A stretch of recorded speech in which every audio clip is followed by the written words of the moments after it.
ओम गणेशाय नमः। प्रेम से बोलिए श्री राधा कृष्ण भगवान जी की जय। श्री लक्ष्मी विष्णु भगवान जी की जय।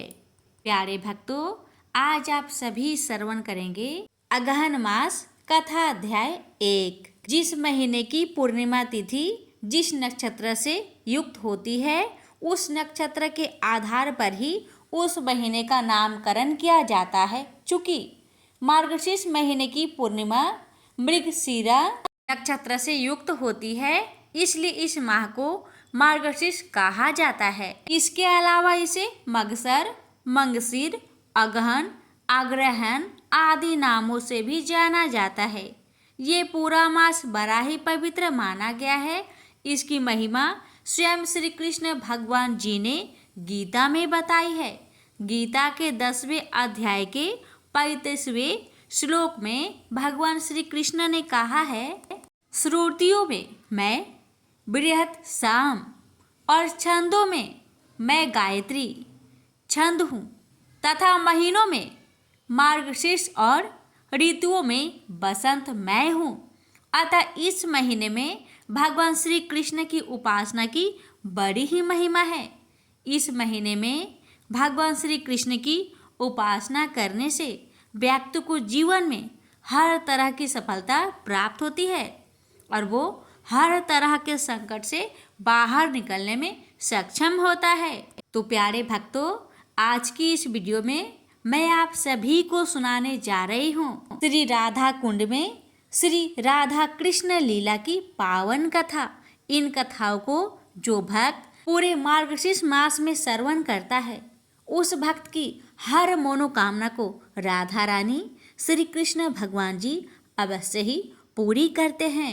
इसलिए इन कथाओं को बड़े ही श्रद्धा प्रसन्नचित मन से पूरा अवश्य सुनिएगा।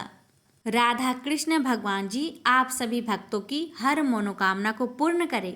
इसी मंगल कामना के साथ आज की कथा शुरू करते हैं। श्री राधा कुंड में श्री राधा कृष्ण लीला की पावन कथा। श्री राधा कुंड, श्री श्याम कुंड तथा गिरि गोवर्धन युगल किशोर श्री श्री राधा कृष्ण की नित्य प्रकट लीला अष्टलिया है। वे एक ही समय में इस पार्थिव जगत में तथा परयोम में गोलोक वृंदावन में स्थित है।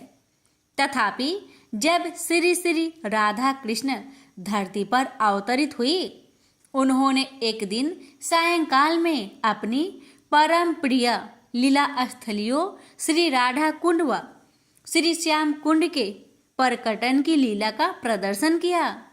इस अद्भुत कथा को प्रस्तावना स्वरूप हम सर्वप्रथम क्रूर अरिष्टासुर के वध की लीला का वर्णन करेंगे।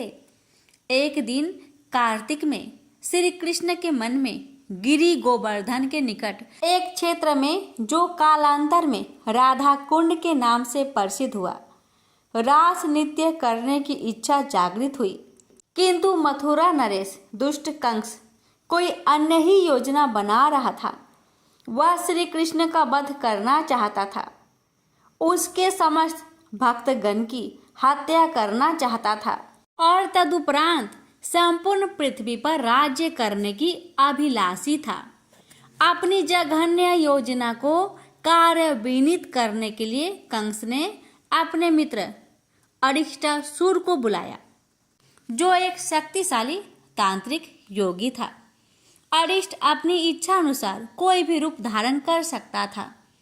चतुर दुराचारी कंस ने अरिष्ट को वृष का रूप धारण कर श्री कृष्ण का वध करने का आदेश दिया।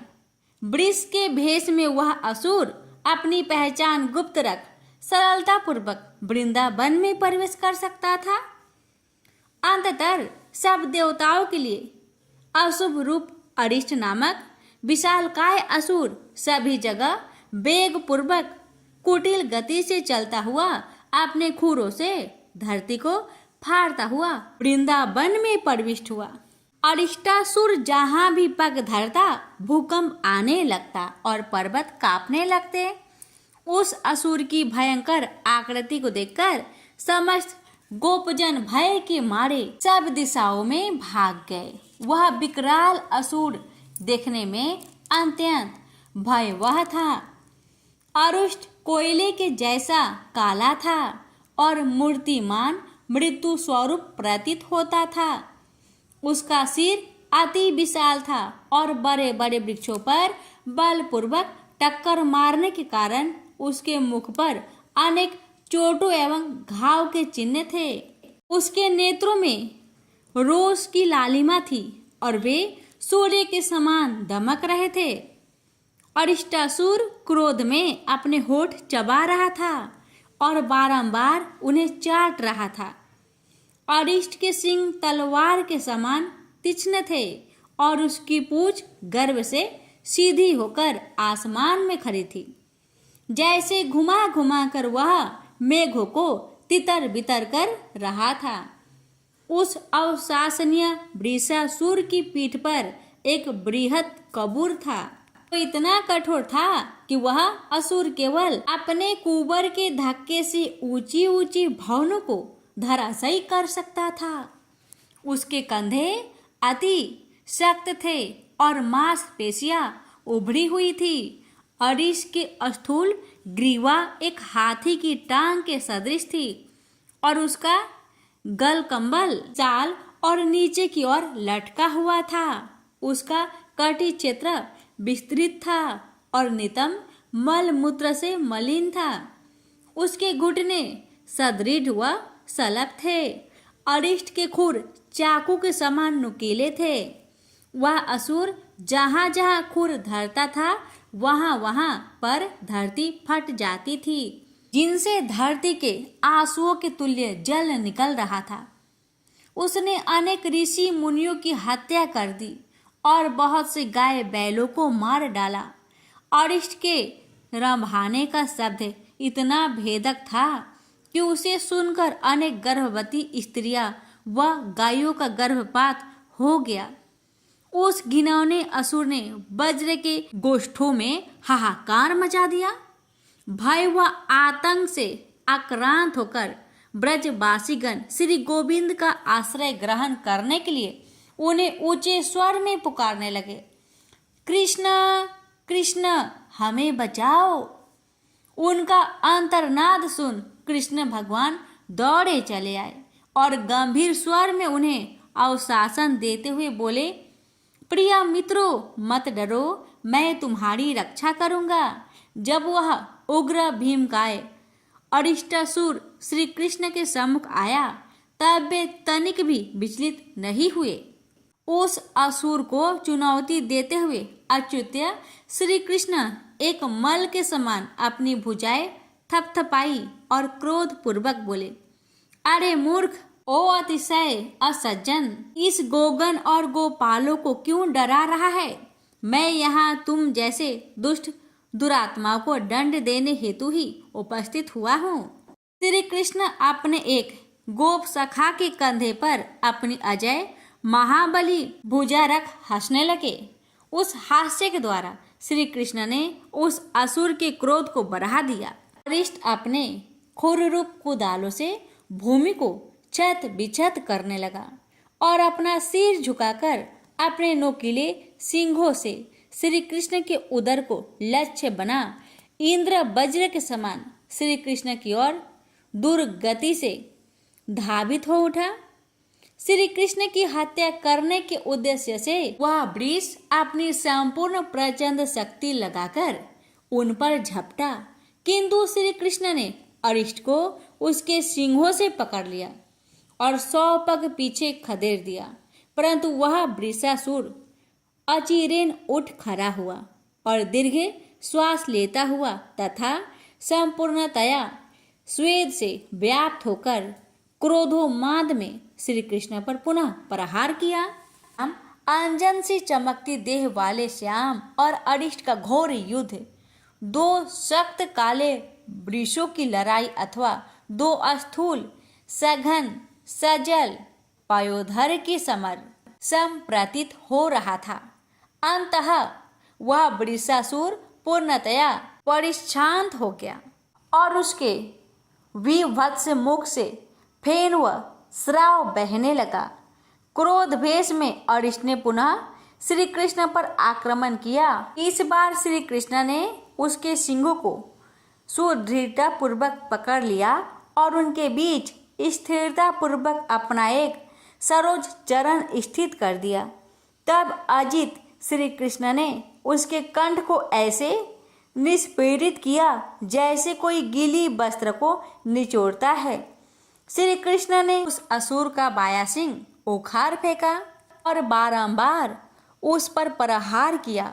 विष्टा मूल व रक्त का त्याग करते हुए अपनी टांगे इधर उधर मारते हुए तथा आंखें घुमाते हुए अरिष्टासुर यमपुरी को गया।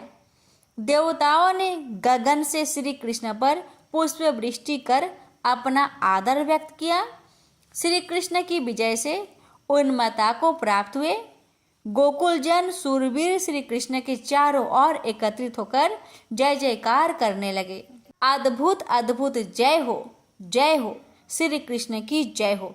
अंततः जब ब्रज के निरंभ नभ में निष्कांत अपनी कांति चितराने लगा, तब ब्रज बिंदु श्री कृष्ण का मन रास नृत्य के लिए विचलित हो उठा। प्यारे भक्तों, यहीं पर अरिष्टासुर वध की कथा समाप्त हुई। तो प्रेम से बोलिए जय श्री कृष्ण, राधे राधे। प्यारे भक्तों, अब आप सभी सुनेंगे हर मनोकामना को पूरी करने वाली भगवत महापुराण महात्म्य कथा अध्याय 1। राधा रानी श्री कृष्ण भगवान कथा कहने, सुनने और हुक्कार भरने वालों की हर मनोकामना को पूर्ण करे। प्रेम से बोलिए राधे राधे। श्रीमद् भागवत महात्म्य प्रथम अध्याय। देव ऋषि नारद की भक्ति से भेंट। सच्चिदानंद स्वरूप भगवान श्री कृष्ण को हम नमस्कार करते हैं, जो जगत की उत्पत्ति, स्थिति और विनाश के हेतु तथा आध्यात्मिक, आदि देविक और आधि भौतिक तीनों प्रकार के तापों का नाश करने वाले हैं। जिस समय श्री सुखदेव जी का यज्ञोपवीत संस्कार भी नहीं हुआ था तथा लौकिक वैदिक कर्म के अनुष्ठान का अवसर भी नहीं आया था, तभी उन्हें अकेले ही संन्यास लेने के लिए घर से जाते देखकर उनके पिता व्यास जी विरह से कतार होकर पुकारने लगे, बेटा बेटा तुम कहाँ जा रहे हो। उस समय वृक्षों ने तन्मय होने के कारण श्री सुखदेव जी की ओर से उत्तर दिया था, ऐसे सर्वभूत हृदय स्वरूप श्री सुखदेव मुनि को मैं नमस्कार करता हूँ। एक बार भगवत कथा मृतिका रसास्वादन करने में कुशल मुनिवर सौनक जी ने नैमिषारण्य क्षेत्र में विराजमान महामती सूत जी को नमस्कार करके उनसे पूछा। सौनक जी बोले, सूत जी, आपका ज्ञान ज्ञान अंधकार को नष्ट करने के लिए करोड़ों सूर्य के समान है। आप हमारे कानों के लिए रसायन अमृत स्वरूप सार गर्भित कथा कहिए। भक्ति ज्ञान और वैराग्य से प्राप्त होने वाले महान विवेक की वृद्धि किस प्रकार होती है तथा वैष्णव लोग किस तरह इस माया मोह से अपना पीछा छुड़ाते हैं। इस घोर कली काल में जीव प्राय आसुरी स्वभाव के हो गए हैं। विविध कलेशों से आक्रांत इन जीवों को शुद्ध बनाने का सर्वश्रेष्ठ उपाय क्या है। सूत जी, आप हमें कोई ऐसा शाश्वत सावधान बताइए वो सबसे अधिक कल्याणकारी तथा पवित्र करने वालों में भी पवित्र हो तथा जो भगवान श्री कृष्ण की प्राप्ति करा दे।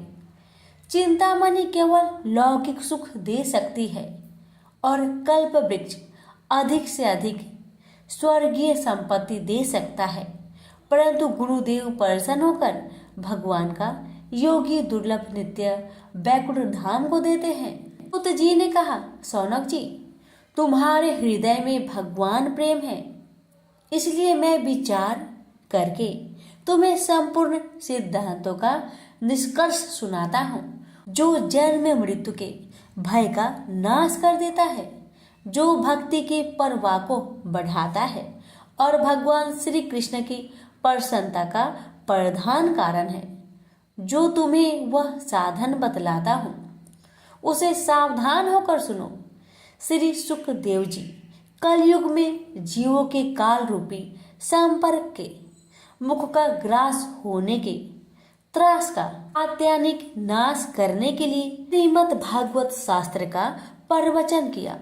मन की शुद्धि के लिए इससे बढ़कर कोई साधन नहीं है। जब मनुष्य के जन्म जन्मांतर का पुण्य उदय होता है तभी उसे इस भागवत शास्त्र की प्राप्ति होती है। जब सुखदेव जी राजा परीक्षित को यह कथा सुनाने के लिए सभा में विराजमान हुए तब देवता लोग उनके पास अमृत का कलश लेकर आए। देवता अपना काम बनाने में बड़े कुशल होते हैं, अतः ये भी सबने सुखदेव मुनि को नमस्कार करके कहा, आप यह अमृत लेकर बदले में हमें कथा अमृत का दान कीजिए। इस प्रकार परस्पर विनयमय हो जाने पर राजा परीक्षित अमृत का पान करे और हम सब श्रीमद् भागवत रूप अमृत का पान करेंगे। इस संसार में कहाँ काज और कहाँ महामूल्य मणि तथा कहाँ सुधा और कहाँ कथा। श्री सुखदेव जी ने यह सोचकर उस समय देवताओं की हंसी उड़ा दी। उन्हें भक्ति शून्य कथा का अनधिकारी जानकर कथा अमृत का दान नहीं किया। इस प्रकार यह श्रीमद् भागवत कथा की देवताओं को भी दुर्लभ है। पूर्व काल में श्री भागवत के श्रवण से ही राजा परीक्षित की मुक्ति देखकर ब्रह्मा जी भी बड़ा आश्चर्य हुआ था। उन्होंने सत्य लोक में तराजू बांधकर सब साधनों को तौला। अन्य सभी साधन तोलने में हल्के पड़ गए। अपने महत्व के कारण भगवत ही सबसे भारी रहा। यह देखकर सभी ऋषियों को बड़ा विस्मय हुआ। उन्होंने कलयुग में इस भागवत ध्रुव भागवत शास्त्र को ही पढ़ने सुनने से तत्काल मोक्ष देने वाला निश्चय किया। सप्ताह विधि से श्रवण करने पर यह निश्चय भक्ति प्रदान करता है। पूर्व काल में इसे दयापरायण सनकादि ने देवऋषि नारद को सुनाया था। यद्यपि देवऋषि ने पहले ब्रह्मा जी के मुख से इसे श्रवण कर लिया था, तथापि सप्ताह श्रवण की विधि तो उन्हें सनकादि ने ही बताई थी। शौनक जी ने पूछा, संसारिक परम पंचे मुक्त एवं विचरणशील नारद जी का सनकादि के साथ संयोग कहाँ हुआ और विधि विधान के श्रवण में उनकी प्राप्ति कैसे हुई? सूत जी ने कहा, अब मैं तुम्हें वह भक्तिपूर्ण कथा सुनाता हूँ जो श्री सुखदेव जी ने मुझे अपना अनन्य शिष्य जानकर एकांत में सुनाया था। एक दिन विशालापुरी में वे चारों निर्मल ऋषि सत्संग के लिए आए। वहां उन्होंने नारद जी को देखा। सनकादि ने पूछा, ब्राह्मण, आपका मुख उदास क्यों हो रहा है? आप चिंतातुर कैसे हैं? इतनी जल्दी जल्दी आप कहाँ जा रहे हैं और आपका आगमन कहाँ से हो रहा है? इस समय तो आप उस पुरुष के समान व्याकुल जान पड़ते हैं जिसका सारा धन लूट गया हो। आप जैसे आसक्ति रहित पुरुष के लिए यह उचित नहीं है। इसका कारण बताएं। नारद जी ने कहा, मैं सर्वोत्तम लोक समझकर पृथ्वी में आया था। यहाँ पुष्कर, प्रयाग, काशी, गोदावरी, हरिद्वार, कुरुक्षेत्र, श्रीरंग और सेतुबंध आदि कई तीर्थ में इधर उधर विचरता रहा, किंतु मुझे कहीं भी मन को संतोष देने वाली शांति नहीं मिली। इस समय अधर्म के सहायक कलि युग के सारी पृथ्वी को पीड़ित कर रखा है। अब यहाँ सत्य, तप, शौच, दया दान आदि कुछ भी नहीं है। बेचारे जीव केवल अपना पेट पालने में लगे हुए हैं। वे असत्याभाषी, आलसी, मंदबुद्धि, भाग्यहीन, उपद्रवग्रस्त हो गए हैं। जो साधु संत कहे जाते हैं वे पूरे पाखंडी हो गए हैं। देखने में तो वे विरक्त हैं, किंतु स्त्री धन आदि सभी का परिग्रह करते हैं। घरों में स्त्रियों का राज्य है। साले सलाहकार बने हुए हैं। लोभ से लोग कन्या बिक्री करते हैं और स्त्री पुरुष में कलह मचा रहता है। महात्माओं के आश्रम, तीर्थ और नदियों पर यवनों का अधिकार हो गया है। उन दुष्टों ने बहुत से देवालय भी नष्ट कर दिए हैं। इस समय यहाँ न कोई योगी है, न सिद्ध है, न ज्ञानी है और न सत्कर्म करने वाला ही है। सारे साधन इस समय कली रूप दवान नल से जलकर भस्म हो गया है। इस कलयुग में सभी देववासी बाजारों में अन्न बेचने लगे हैं। ब्राह्मण लोग पैसा लेकर वेद पढ़ाते हैं और स्त्रियां वैश्या प्रीति से निर्वाह करने लगी है। इस तरह कलयुग के दोष देखता और पृथ्वी पर विचरता हुआ मैं यमुना जी के तट पर पहुंचा, जहां भगवान श्री कृष्ण की अनेक लीलाएं हो चुकी है। मुनिवरों सुनिए, वहां मैंने एक बड़ा आश्चर्य देखा। वहां एक युवती स्त्री खिन्न मन से बैठी थी। उसके पास दो वृद्ध पुरुष अचेत अवस्था में पड़े जोर जोर से सांस ले रहे थे। वह तरुणी उनकी सेवा करती हुई कभी उन्हें चेत कराने का प्रयत्न करती और कभी उनके आगे रोने लगती थी। वह अपने शरीर के रक्षक परमात्मा को दसों दिशाओं में देख रही थी। उसके चारों ओर सैकड़ों स्त्रियां उसे पंखा झल रही थी और बार बार समझाती जाती थी। दूर से यह चरित्र देखकर मैं कौतूल बस उसके पास चला गया। मुझे देखकर वह युवती खड़ी हो गई और बड़े व्याकुल होकर कहने लगी। युवती ने कहा, अजी महात्मा जी, क्षण भर ठहर जाइए और मेरी चिंता को भी नष्ट कर दीजिए। आपका दर्शन तो संसार के सभी पापों को सर्वथा नष्ट कर देने वाला है। आपके वचनों से मेरे दुख की भी बहुत कुछ शांति हो जाएगी। मनुष्य का जब बड़ा भाग्य होता है तभी आपके दर्शन हुआ करते हैं। नारद जी कहते हैं, तब मैंने उस स्त्री से पूछा, देवी तुम कौन हो? ये दोनों पुरुष तुम्हारे क्या होते हैं और तुम्हारे पास ये कमल नयनी देवियां कौन है? तुम हमें विस्तार से अपने दुख का कारण बताओ। युवती ने कहा, मेरा नाम भक्ति है। ये ज्ञान और वैराग्य नामक मेरे पुत्र हैं। समय के फेर से ही ये ऐसे जर्जर हो गए हैं। ये देवियां गंगा जी आदि नदियां हैं। ये सब मेरी सेवा करने के लिए ही यहाँ आई है। इस प्रकार साक्षात देवियों के द्वारा सेवित होने पर भी मुझे सुख शांति नहीं है। तपोधन, अब ध्यान देकर मेरा वृत्तांत सुनिए। मेरी कथा वैसे तो प्रसिद्ध है, फिर भी उसे सुनकर आप मुझे शांति प्रदान करें। मैं द्रविड़ देश में उत्पन्न हुई, कर्नाटक में पढ़ी, कहीं कहीं महाराष्ट्र में सम्मानित हुई, किंतु गुजरात में मुझको बुढ़ापे ने आ घेरा। वहां घोर कलयुग के प्रभाव से पाखंडियों ने मुझे अंग भंग कर दिया। चिरकाल तक यह अवस्था रहने के कारण मैं अपने पुत्रों के साथ दुर्बल और निस्तेज हो गई। अब जब से मैं वृंदावन आई तब से पुनः परम सुंदरी रूपवती नवयुवती हो गई हूँ, किंतु सामने पड़े हुए ये दोनों मेरे पुत्र थके मंदे दुखी हो रहे हैं। अब मैं यह स्थान छोड़कर अन्यत्र जाना चाहती हूँ। ये दोनों बूढ़े हो गए हैं, इसी दुख में मैं दुखी हूँ। मैं तरुणी क्यों और ये दोनों मेरे पुत्र बूढ़े क्यों? हम तीनों साथ साथ रहने वाले हैं, फिर यह विपरीतता क्यों? होने तो यह चाहिए कि माता बूढ़ी हो और पुत्र तरुण।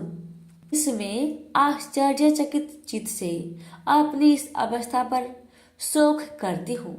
आप परम बुद्धिमान एवं योगानिधि है, इसका क्या कारण हो सकता है बताइए। नारद जी ने कहा, साध्वी, मैं अपने हृदय में ज्ञान दृष्टि से तुम्हारे संपूर्ण दुख का कारण देखता हूँ। तुम्हें विषाद नहीं करना चाहिए। श्री हरि तुम्हारा कल्याण करे। सूत जी कहते हैं, मुनिवर, नारद जी एक क्षण में ही उसका कारण जानकर कहा, देवी सावधान होकर सुनो, यह दारुण कलयुग है।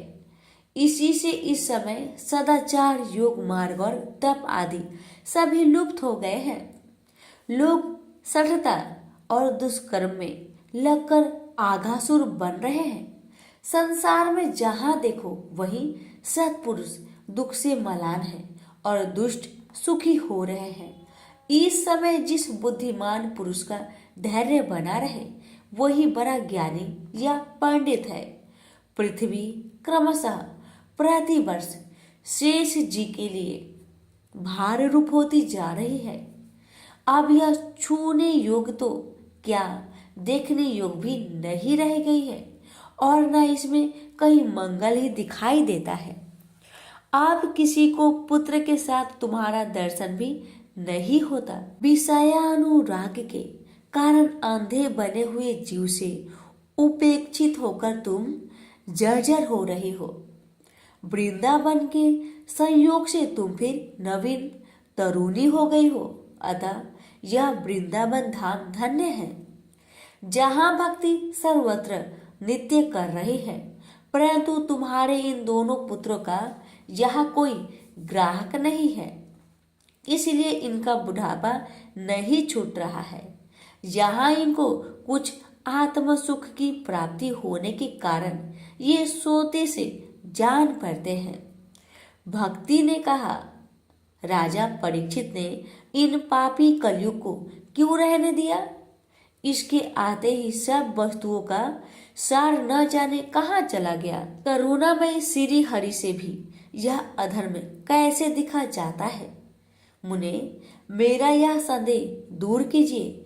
आपके वचनों से मुझे बड़ी शांति मिलती है। नारद जी ने कहा, बाले, यदि तुमने पूछा है तो प्रेम से सुनो। कल्याणी, मैं तुम्हें सब बताऊंगा और तुम्हारा दुख दूर हो जाएगा। जिस दिन भगवान श्री कृष्ण इस भूलोक को छोड़कर अपने परम धाम को पधारे, उसी दिन से यहाँ संपूर्ण साधनों में बाधा डालने वाला कलयुग आ गया है। दिग्विजय के समय राजा परीक्षित की दृष्टि पड़ने पर कलयुग दिन के समान उनकी शरण में आया।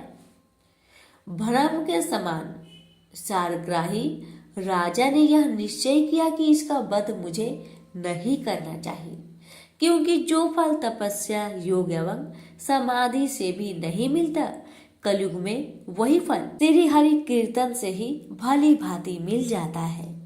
इस प्रकार सारहीन होने पर भी उसे एक ही दृष्टि से सारयुक्त देखकर उन्होंने कलयुग में उत्पन्न होने वाला जीवों के सुख के लिए ही इसे रहने दिया था। इस समय लोगों के कुकर्म में प्रवृत्त होने के कारण सभी वस्तुओं का सार निकल गया है और पृथ्वी के सारे पदार्थ बीजहीन भूमि के समान हो गए हैं। ब्राह्मण केवल अन्न धन आदि के लोभ बस घर घर एवं जन जन को भगवत की कथा सुनाने लगे हैं, इसलिए कथा सार चला गया। तीर्थ में नाना प्रकार के अत्यंत घोर कर्म करने वाले नास्तिक और नारकी पुरुष भी रहने लगे हैं, इसलिए तीर्थों का भी प्रभाव जाता रहा। जिनका चित्त निरंतर काम, क्रोध, महान लोभ और तृष्णा से तपता रहता है, वे भी तपस्या ढोंग करने लगे हैं, इसलिए तप का भी सार निकल गया। मन पर काबू न होने के कारण तथा लोभ, दंभ और पाखंड का आश्रय लेने के कारण एवं शास्त्र का अभ्यास न करने से ध्यान योग फल मिट गया है। पंडितों की यह दशा है कि वे अपनी स्त्रियों के साथ पशु की तरह रमन करते हैं। उनमें संतान पैदा करने की ही कुशलता पाई जाती है। मुक्ति साधनों में सर्वथा अकुशल है। संप्रदाय अनुसार प्राप्त हुई वैष्णवता भी कहीं देखने में नहीं आती। इस प्रकार जगह जगह सभी वस्तुओं का सार लुप्त हो गया है। यह तो इस युग का स्वभाव है, इसमें किसी का दोष नहीं है। इसी से पुंडरीकाक्ष भगवान बहुत समीप रहते हुए भी यह सब सह रहे हैं।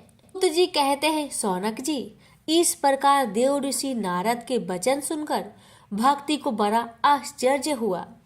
फिर उसने जो कुछ कहा उसे सुनिए। भक्ति ने कहा, देव ऋषि आप धन्य है, मेरा बड़ा सौभाग्य था जो आपका समागम हुआ। संसार में साधुओं का दर्शन ही समस्त सिद्धियों का परम कारण है। आपका केवल एक बार का उपदेश धारण करके अयाधु कुमार प्रहलाद ने माया पर विजय प्राप्त कर ली थी। ध्रुव ने भी आपकी कृपा से ही ध्रुव पद प्राप्त किया था। आप सर्व मंगलमयी और साक्षात श्री ब्रह्मा जी के पुत्र हैं। मैं आपको नमस्कार करती हूँ। प्रेम से बोलिए लक्ष्मी नारायण की जय।